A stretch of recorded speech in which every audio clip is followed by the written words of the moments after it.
So in the economy, we think about household incomes and we think about how we divide households in the United States up. And typically, we think about them real simplistically as upper income, middle income, and lower income households. And there are thresholds in there. So we'll say, $100,000 and up is typically a higher income household. 75 around 50,000 to 100,000 is going to be middle income. And then below that would be a lower income household. And what's happened is, typically in most economic cycles, when we think about a cycle as, recession to recovery.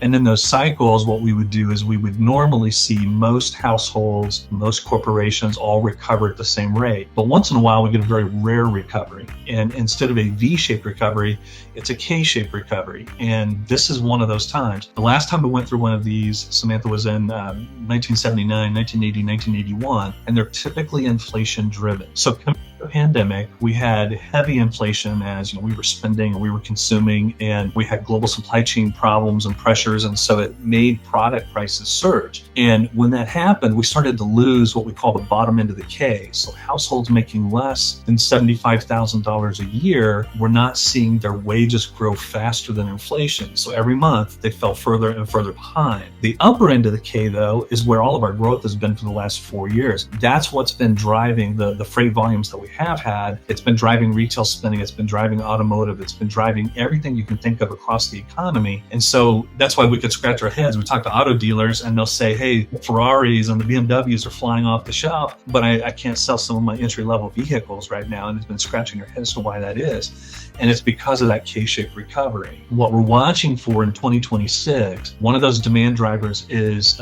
sort of a race and a push that the administration is in right now. Can you activate the bottom end of the K? The only way you can do that is to tame inflation or increase wages on the bottom end of the K while you help the upper end of the K stay optimistic and continue to spend.